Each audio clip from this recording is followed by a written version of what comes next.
আসসালামু আলাইকুম সবাইকে এবং অন্য ধর্মাবলম্বী যারা আছেন সবাইকে জানাই বিনীত শ্রদ্ধা এবং ভালোবাসা।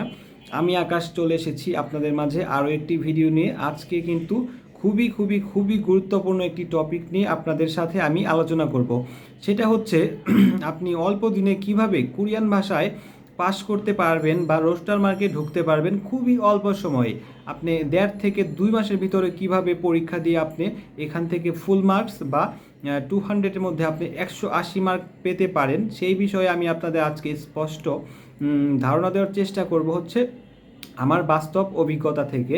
তো ভিডিওটা না টেনে সবাই শেষ পর্যন্ত দেখবেন, তাহলে আপনারা বুঝতে পারবেন। প্রথমেই আপনাদের বলে নিচ্ছি, আপনি যদি ভালো রেজাল্ট করতে চান তাহলে কিন্তু মাস্ট বি আপনার যেটা করতে হবে, আপনার একটা মাইন্ড সেট আপ দরকার। মাইন্ড সেট আপটা কিন্তু সবথেকে বড় একটা ব্যাপার। মন যেখানে আপনি শান্ত করে ফেলবেন বা মন যেখানে আপনি একতাবদ্ধ করে ফেলবেন, সেখানে কিন্তু আপনাকে কেউ ঠেকানোর মতো নাই। আপনাকে মাইন্ড সেট আপটা আগে করতে হবে যে আমি এখান থেকে পাস করব এবং ভালো রেজাল্ট করব। তো সেটা কিন্তু মাস্ট, এটা করা লাগবেই। তার পরবর্তীতে হচ্ছে আপনি একটা রুটিন মাফিক পড়তে হবে। একটা রুটিন, যেমন এখন পড়লাম, একটু পরে আবার ভালো লাগতেছে না, পড়লাম না, পরে পড়বো, এরকম করলে কিন্তু ভাই এটা হবে না। আপনি হেরে গেলেন বা আপনি পিছিয়ে গেলেন যেটা বলে। তো আপনাকে যেটা করতে হবে, আপনি হচ্ছে রুটিন একটা তৈরি করবেন, সেই রুটিনে আপনি রেগুলারলি পড়বেন। আমি যদি আমার রুটিনটা আপনাদের বলে দিই, হয়তো আপনাদের বুঝতে সুবিধা হবে। আমি যেভাবে পড়তাম সেটা হচ্ছে, আমি সকাল 4টা বা 5টার দিকে অ্যালার্ম দিয়ে রাখতাম। তখন উঠে পড়তাম, উঠে হচ্ছে 9টা বা 9:30 পর্যন্ত পড়ালেখা করতাম, তার একটা না। তারপরে হচ্ছে একটু বিরতি, ব্রেক দিতাম, ব্রেক দিয়ে হচ্ছে আধা ঘন্টা বা 40 মিনিট ব্রেক দিয়ে খাওয়া দাওয়া করে আবার একটু আবার তারপরে বসতাম। সেটা হতো দুপুর 1টা বা 1:30 পর্যন্ত। তারপরে যেটা করতাম হচ্ছে গোসল এবং খাওয়া দাওয়া শেষ করে আবার 2টা থেকে বসে পড়তাম একদম বিকাল 5টা পর্যন্ত। 5টা পর্যন্ত, 5:30 পর্যন্ত পড়ে একটু বাইরে দিয়ে ঘোরাঘুরি করতাম। আপনার মাইন্ড সেট আপের একটা ফ্রেশের একটা ব্যাপার আছে, সেক্ষেত্রে বিকালবেলা একটু ঘোরাঘুরি করা উত্তম কাজ এবং মনটাও ভালো হয়। সেক্ষেত্রে আপনারা পড়ালেখা যতই করেন বিকালে একটু বের হবেন। এটা হচ্ছে আপনাদের কাছে আমার একটা রইলো, মানে সাজেস্ট রইলো, বিকালে আপনি একটু ঘুরবেন। আর যদি সম্ভব হয় না, এটা সম্ভব করতে হবে, আপনি বিকালে যখন বের হবেন আপনার হচ্ছে হেডফোন আপনি কানে লাগিয়ে যাবেন এবং আপনার কোরিয়ান অধ্যায়ভিত্তিক যে লিসেনিংগুলো থাকে সেগুলো কিন্তু আপনি অবশ্যই শুনবেন। তাহলে আপনার হচ্ছে ওই টাইমটাও কিন্তু আপনার কাজে লাগতেছে। আপনি ঘোরার সময় আপনি বা গান শোনার টাইমে আপনি কিন্তু এই লিসেনিংগুলো শুনে ফেলবেন। তাহলে আপনার হচ্ছে এই লিসেনিংটা আপনার অনেক দূর এগিয়ে যাবে, কারণ লিসেনিংটা একটা গুরুত্বপূর্ণ পার্ট। এটা আপনাদের করতে হবে। তারপরে আপনি হচ্ছে বাইরে থেকে ঘুরে টুরে আপনি কিন্তু সন্ধ্যার পরে 7টা থেকে 8টা পর্যন্ত পড়তে বসবেন, বা 8টা থেকে 10টা, 11টা, 12টা, 12টা থেকে 1টা পর্যন্ত পড়তে হবে, একটা না 4-5 ঘন্টা, বা রাত্রে পরে আপনি ঘুমাবেন।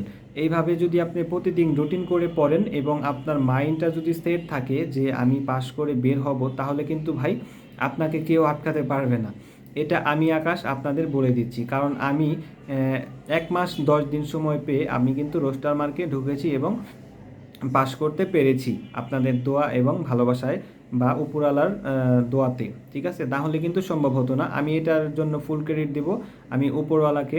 তিনি যদি আমাকে এটা হচ্ছে রহম না করতেন বা আমার দিকে যদি আশীর্বাদ না করতেন, তাহলে কিন্তু আমি কখনোই পাশ করতে পারতাম না, আমি যতই পড়ি। আমি মনে করি যে আমি চেষ্টা শুধু করেছি, কিন্তু বাকিটা কিন্তু তারই ইচ্ছা। ঠিক আছে ভাই, এটা হচ্ছে আমার মেন কথা।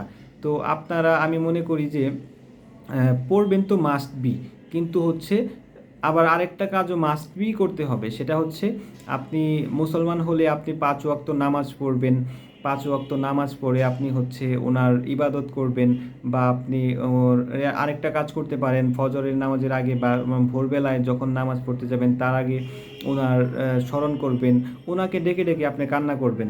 ঠিক আছে, আপনি যদি তার জন্য কান্দেন তাহলে কিন্তু সে কিন্তু আপনাকে দেখবে, বা সে কিন্তু আপনাকে রহম করবে, বা আপনার প্রতি সন্তুষ্ট হয়ে আপনাকে দোয়া করবে, আপনি পাস করতে পারবেন। তো এইগুলা মাথায় রাখবেন। কোনো আজে বাজে চিন্তা করা যাবে না। প্রপারলি হচ্ছে উপরওয়ালার বা আপনার আল্লাহর নির্দেশে আপনি থাকবেন। আপনি হিন্দু হলে আপনার ঈশ্বরের নির্দেশে আপনি থাকবেন। ওনার হচ্ছে আরাধনা করবেন বা ওনাকে ডাকবেন। এইগুলা ভাই মাস্ট বি করা লাগবে, তাহলেই কিন্তু আপনি সাকসেসটা হবেন। আমি আশা করছি কেউ যদি এইভাবে রুটিন করে চলে এবং উপরওয়ালার প্রতি সম্পূর্ণ বিশ্বাস রাখে এবং হচ্ছে পড়ালেখাটা ঠিকভাবে রুটিন মতো চালিয়ে তার প্রতি বিশ্বাস রাখে, তাহলে কিন্তু অবশ্যই সে পাস করবে। আমি কিন্তু এটা আপনাদের শিওর দিয়ে বলতে পারি যে এই রুটিনে আপনারা অবশ্যই পাস করে রোস্টার মার্ক ফুল নাম্বার নিয়ে আপনি এখান থেকে বের হবেন। তো আপনাদের উদ্দেশ্যে আমি এটাই বলবো যে আপনারা ভাই আমার এই রুটিনটা বা আমি যেই উপদেশগুলো দিলাম আমার বাস্তব লাইফে আমি যেগুলো করেছি সেগুলাই আমি জাস্ট আপনাদের ধারণা দিলাম। এটাই আপনারা যদি আশা করি যদি একটু হলে উপকৃত হবেন বা আপনি এইটা যদি করতে পারেন তাহলে আপনার লস হবে না ভাই। আমি আশা করি যে উপকারী হবে। তো আপনারা আমার ইচ্ছা বা আমি চাইবো যে আপনারা এটা করবেন, ঠিক আছে? তাহলে হয়তো আপনারা সাকসেসে যাইতে পারবেন।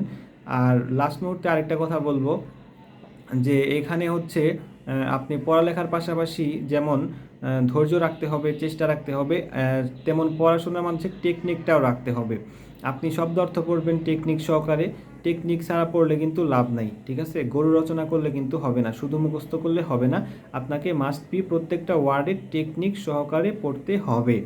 আপনাকে টেকনিক লাগবেই। কারো যদি পার্সোনালি সমস্যা হয় সে আমাকে নক দিবেন, আমি টেকনিক কোনো শব্দ অর্থ টেকনিক না খুঁজে পেলে আমি টেকনিক তৈরি করে দিব। আমি আপনাদের জন্য অবশ্যই পাশে থাকব। সো টেকনিক দিয়ে পড়বেন এবং পড়াগুলা খুবই দেখবেন যে মাথায় সেট হয়ে গেছে। তো আজকে এই পর্যন্তই থাকবে ভিডিওটা, এর পরবর্তীতে আরও একটি ভিডিও নিয়ে আসবো। সে পর্যন্ত সবাই ভালো থাকবেন, সুস্থ থাকবেন। পরবর্তীতে দেখা হচ্ছে অন্য কোনো ভিডিওতে। আসসালামু আলাইকুম।